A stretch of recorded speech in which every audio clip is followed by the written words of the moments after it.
그리고 저는 지금 이제 배 재배를 한지 이제 5년 차 이제 6년 정도 되었습니다. 2019년도에 제가 나주에 내려와서 지금 2019년도 2020, 21, 22, 23 그러니까 지금 4년 차네요. 4년 차. 예. 4년 차고요. 이제 연차로는 이제 4년 차죠. 19, 20, 21, 22, 23. 횟수로는 5년 차. 그리고 이제 그 연수로는 뭐 4년 차 정도 되는데요. 저는 아직 이제 이렇게 실험적으로 지금 어느 정도 그 배운 것을 제 나름대로 정립을 해가고 있는 상태입니다. 그러다 보니까 어떤 부분에 있어서는 좀 약간 시험적인 부분도 있고 조금 문제가 발생할 수 있는 소지의 것들도 있을 수 있습니다. 그렇기 때문에 제 말이 다 맞지 않고요. 저는 이제 이러한 그 여러 가지의 교육을 받은 걸 토대로 나름대로 한번 짜맞춰 보고 요건 요러니까 이런 부분과 같이 연계해서 같이 생각을 하면 더 좋지 않을까 라는 부분으로 말씀을 드리는 거기 때문에 그런 부분들 좀 참고를 해 주셨으면 좋을 것 같아요. 예. 그래서 오늘은 이제 그 제가 적과 올해는 적과를 제가 봤을 때는 좀 더 빨리 할 수도 있습니다. 제가 13일로 지금 작년에 13일이었지만 작년보다도 저희가 올해 조금 더 빨리 제가 생각할 때 좀 더 빨리 이루어질 것 같다라는 생각이 드는 이유는 온도입니다. 온도. 지금 그 29일 정도부터 제가 온도 체크를 그러니까 제가 온도계를 이제 과수원에 3개 정도를 놔뒀어요. 예. 그 전에는 한 4개 막 이렇게 놔뒀었는데 이제 3개 딱 놔뒀는데 온도계를 29일 정도부터 이제 확인을 했죠. 낮 최고 올라갈 때 막 33도, 34도까지 올라갔습니다. 온도가. 작년에는 그렇게까지 올라가지는 않았던 것 같아요. 물론 날씨 예보에 보면 온도가 나와 있죠. 걔 온도는 이제 이렇게 그 제가 알기로는 그늘 부분에서 이제 온도 측정을 한 거고 저희도 이제 햇빛을 바로 보기에는 해놓지는 않았지만 이제 아무래도 잎사귀가 이렇게 좀 별로 없기 때문에 아무래도 햇빛을 좀 직선으로 받을 수밖에 없어요.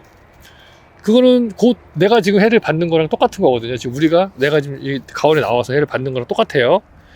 그 온도 그대로가 지금 적용이 돼서 올라가는 거기 때문에 저는 날씨 온도보다는 현재 우리 가원의 온도가 지금 몇 도였느냐가 저는 더 중요하다고 생각합니다. 왜냐면 그 온도로 인해서 이 나무나 이 나무가 배나무가 꽃을 피고 열매를 키우고 영양분을 광합성을 하고 이런 부분들이 하잖아요. 그죠? 예. 뿌리가 움직이고 내 가원의 온도가 중요하지 어떤 특정 장소의 온도가 중요한 건 아니잖아요.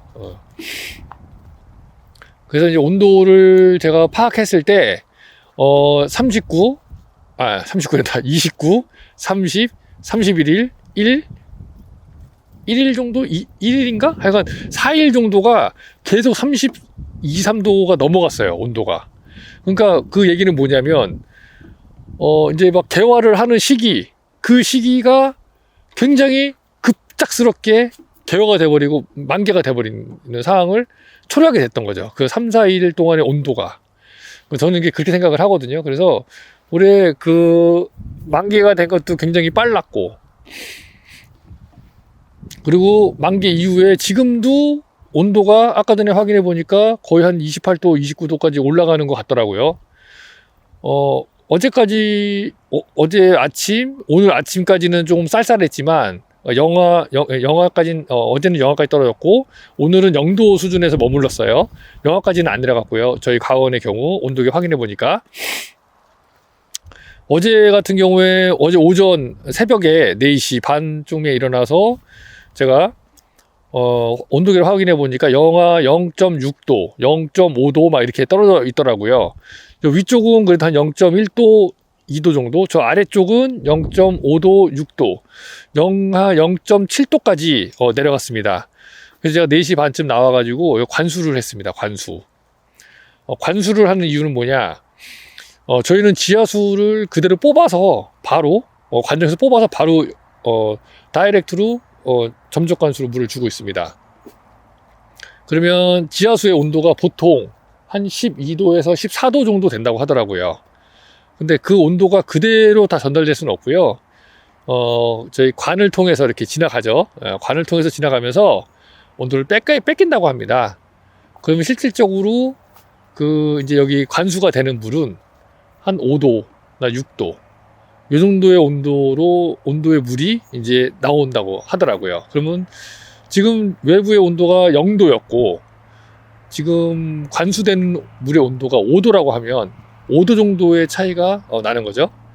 그래서 그 5도라는 온도의 차이의 물로 0도의 온도와 이제 만나게 되면 온도가 약간은 상승하는, 아니면 더 이상 떨어지지 않는 효과를 발휘할 수도 있을 것 같다라는 생각이 들어서 올해는 한번 관수를 해봤습니다. 근데 제가 영상을 찍기는 했는데 아직 편집을 못했고요. 그거는 이제 영상을 제가 한번 보고 어느 정도까지 지금 촬영이 됐는지, 왜냐면 야간에 촬영을 한 거라 이게 잘 안 보이고, 그리고 또 이제 막 말도 막 좀 막 잘 안 되고 막 이런 것들이 있어가지고, 어쨌든 간에 그래서 그거는 이제 제가 편집을 해서 이제 또 올려드릴 수 있으면 올려드리는데, 어쨌든 한 번만 했기 때문에 보편적인 거라고 볼 수는 없고 그냥 그런 테스트를 해봤다 라는 정도로만 말씀드릴 수 있을 것 같아요. 근데 이제 약간 저는 이제 그거를 하면서 좀 느낀 게 도움이 될 수 있을 것 같다. 그래서 내년에는 스프링클러를 좀 설치를 해보려고 합니다. 그러니까 안개 분사까지는 아니고요. 요 가운데 라인에 원래 라인에 저희 물 라인이 있었는데, 요게 이제 어디로 갔지? 저 건너편 여기로 갔네. 이렇게 이쪽으로, 여기 보시면 요 가운데 있던 게 여기로 붙었습니다. 여기로 제가 붙여놨어요. 이렇게. 예, 요 밑에다 관수하기 위해서. 근데 가운데다가 라인을 하나 깔아서 여기다 스프링쿨러를 장치를 해 놓으려고 합니다. 너무 낮게 놓으면 안 돼요. 왜냐면 SS기 다녀야 되기 때문에 SS기 다니는 데는 이상 없게 해서 어느 정도 일정의 높이를 해 놓고, 걔는 이제 딱 두 경우에만 사용을 하려고 합니다. 그건 나중에 말씀드릴게요. 일단은 그렇게 하려고 좀 계획 중이고, 왜 그러냐면 점적은 저기 밑으로만 이렇게 물이 나오는데 스프링클러는 물이 돌아가잖아요. 이렇게. 그러면 이 주변에 있는 온도가 그 5도씨의 물과 만나면 조금 더 온도를 더 빨리 조금 잡아주는데 좀 효과가 있지 않을까 하는 그러한 생각 때문에 일단 한번 좀 내년에 해보려고 하고요. 만약에 이제 그걸로 효과가 있으면 그렇게 하는데, 효과가 없으면 거기다가 이제 예를 들면 안개 분사, 그 미세살수 장치를 달아가지고 미세살수를 할 수도 있겠죠. 시설만 돼 있으면 갖다가 붙여서 사용하는 거는 크게 문제가 되지 않거든요. 그래서 이제 그런 부분들도 생각을 조금 해보고 있습니다. 어쨌든 배 농가가 가장 중요한 건 지금 시점에서 이제 앞으로도 더 할 것 같아요. 뭐 남부지방이라고 안전하다고 볼 수 없어요. 4월 초에 만약에 이렇게 개화가 되고 만개가 되고 인공수분을 해야 된다고 하면 보통 4월 10일까지 10일에서 15일 사이 4월 10일, 그러니까 4월 1일부터 4월 10일 사이, 15일 사이가 영하로 내려갈 수 있는 확률이 굉장히 많이 있는 것 같아요. 보니까 그 영하가 얼마큼 떨어지느냐에 따라서 달라질 수 있겠지만, 만약에 지금 4월 초가 아니라 3월 한 25일 이때 만약에 이상 기온 현상으로 인해서 만개가 이루어진다면 영하 냉해, 저온 피해, 서리 피해 이거를 계속 맞을 수밖에 없을 거예요. 근데 거기에 대한 대비책을 마련해 놓지 않고 그냥 놔둔다면, 지금 인공수분 다 끝났잖아요. 그죠? 더 이상 인공수분 할 수가 없어요. 이제는. 뭐 꽃이 있긴 하지만 이거 한다고 해서 얘가 지금 거의 잎사귀가 떨어지고 있는 시점이기 때문에, 무슨 얘기냐면 지금 물론 꽃이 안 핀 애들도 있습니다. 이렇게 꽃이 안 핀 애들도 있는데 꽃이 다 피고 이제 꽃잎이 떨어지고 있는 이 시점에서 꽃가루 갖다 묻힌다고 해서 이게 얼마나 결실이 될지, 이건 흡사, 사람으로 비교를 하자면 거의 이제 한 70, 80된 그 어떤 그 여성분이 이제 여성분에게 수정을 하는 형태가 지금 될 수가 있다라는 거예요. 그러니까 너무 이제 나이가 많아져가지고 이제 얘는 이제 그 이 꽃잎은 이제 그 어떤 수정을 하는 데 있어서 기능이 거의 상실이 되어 있는 상태인데 거기다 내가 꽃가루를 갖다가 때려 붓는다고 해서 얘가 얼마 정도의 효과가 나타날지에 대한 부분은 아무도 알 수가 없다라는 거죠. 하지만 서리를 맞은 농가 입장에서는 안 해볼 수 없는 일이에요. 사실은 배가 하나라도 걸려야 그 수익을 얻을 수 있기 때문이죠. 그리고 만약에 서리를 입어서 서리나 냉해나 저온 피해를 입어가지고 배가 안 걸렸다고 해서 방제를 안 하느냐? 안 됩니다. 방제해야 돼요. 방제 안 하면 여기 온 가원에 다 어떤 충이나 병이 만연해 있을 거고 내년에 농사 짓는데 그것들이 엄청난 타격을 줄 겁니다. 그렇기 때문에 방제를 해야 되는 걸로 저는 알고 있어요. 그럼 결과적으로 방제를 안 할 수 없고 방제를 해야 되는데 배가 없다. 그럼 배가 없는데 방제를 제대로 하겠습니까? 돈을 들여가지고. 나는 올해 설이나 냉해나 저온 피해를 입어서 배를 딸 게 없어요. 여기서 수익을 낼 수가 없어. 근데 1년에 예를 들면 내가 이 농장에 약값으로 한 500만 원을 쓴다. 그 500만 원을 투자하겠냐는 거죠. 빼먹겠죠. 너무 많이 들어가니까 비용이. 여기서 1년 농사 지어서 수확할 배는 없고 내가 약은 계속 방제를 해야 되고 그렇기 때문에 꽃가루를 더 사서라도 인공수분을 하는 겁니다. 지금 시기에도 서리를 맞으면 꽃이 있다. 그럼 무조건 갖다 찍어야 돼요. 저는 그 방법밖에 없다고 생각을 해요. 저희도 그렇게 할 거고 만약에 지금 올해 같은 경우에 만약에 저희는 뭐 0도에서 멈췄지만 뭐 1.7도 이하로 영하 1.7도 이하로 뭐 1시간 있었다. 그러면은 다 죽었다고 봐야 되거든요. 물론 살아나는 것들도 살 수 있는 것들도 있겠지만 대부분은 다 타격을 입었을 거라고 보이고요. 그러면 오늘이라도 당장 가서 그 그 습처리 안 해도 되는 꽃가루를 사다가 바람이 불든 뭘 하든 갖다 찍어야 됩니다. 또 왜 아직 꽃이 있잖아요. 아직 수정이 될 수 있을지 없을지 모르지만 꽃이 있습니다. 그러면 갖다 찍어야 돼요. 지금이라도 안 핀 것들도 있어요. 그러니까 찍어야 됩니다. 찍어야죠. 그래야 어찌됐든 간에 인공수분이라는 걸 또 추가로 해서라도 비용을 좀 더 들여서라도 배를 달아야 되는 게 목적이 이제부터 되는 거예요.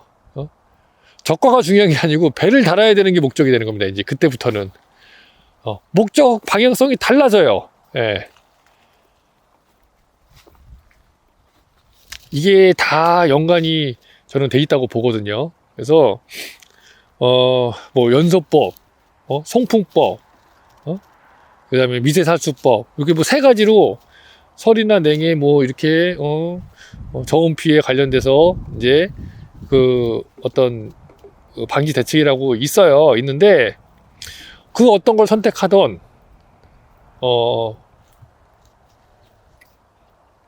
하지 않으면 안 된다면 해야겠죠. 근데 저는 생각에 연소법은 좀 약간 비관적인 생각입니다. 왜냐면 그거는 매년 돈이 들어갔잖아요. 매년.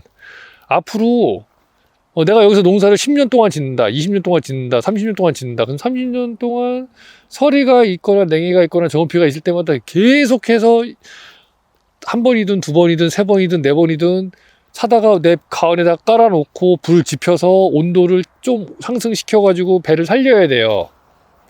근데 그렇게 해서 살 수 있는 배가 얼마나 되느냐도 중요하고 예를 들면은 내가 여기에 100개를 달 수 있는데 연소법으로 해가지고 내가 여기다가 설치해서 살렸는데 한 10개 살았다.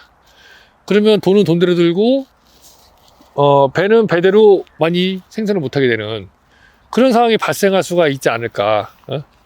그래서 저는 가장 좋은 게 미세살수법이라고 저는 생각합니다. 미세살수법.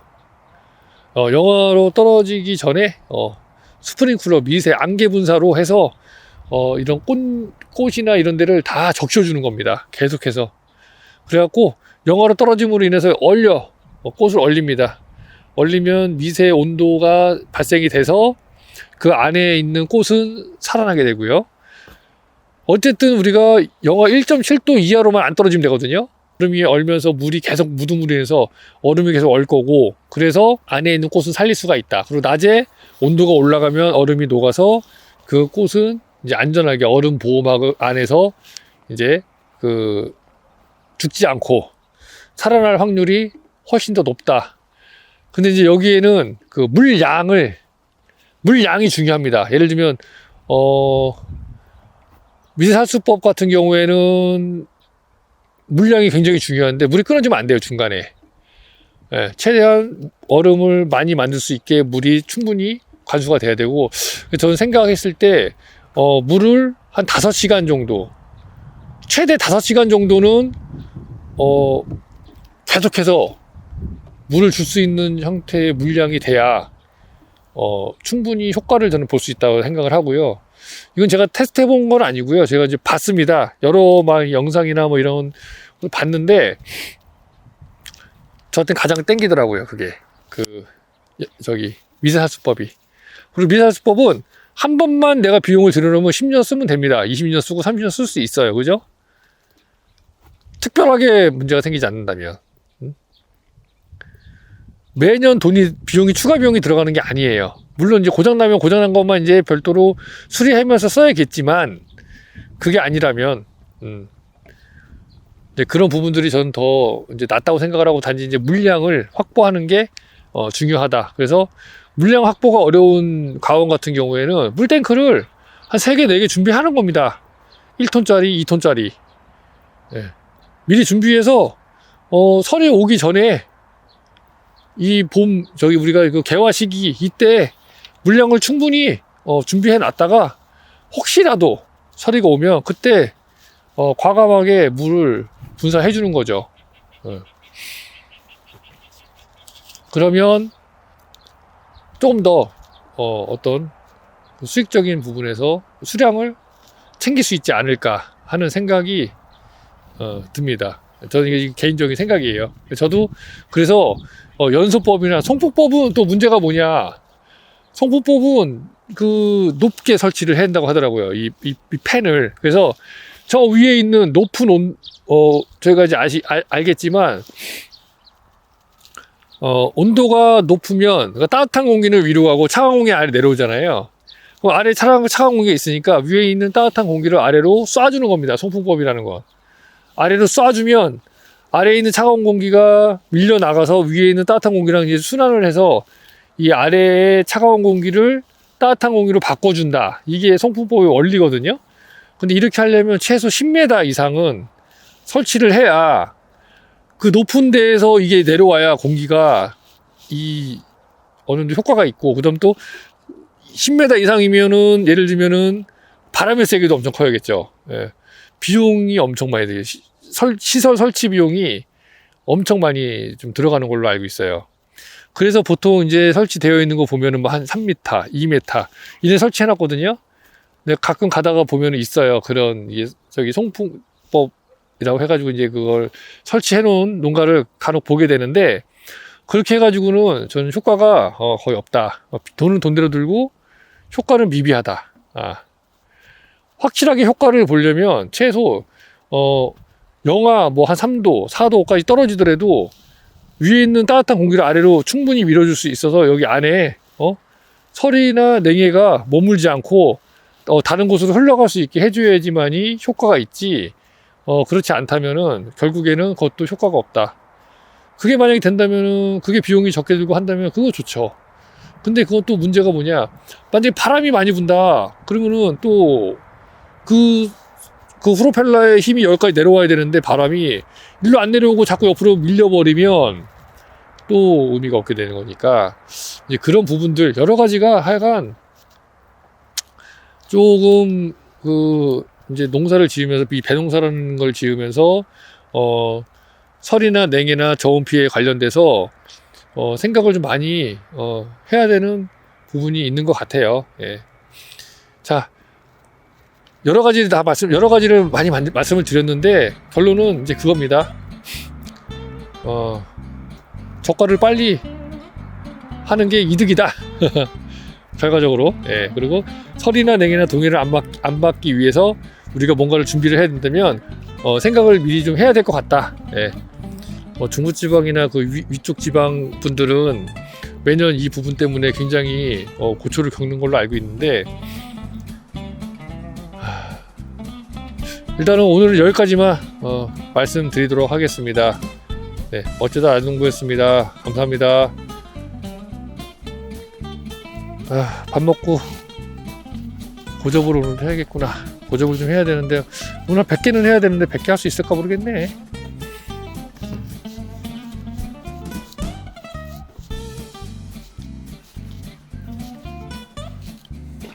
SS기 날라가겠다?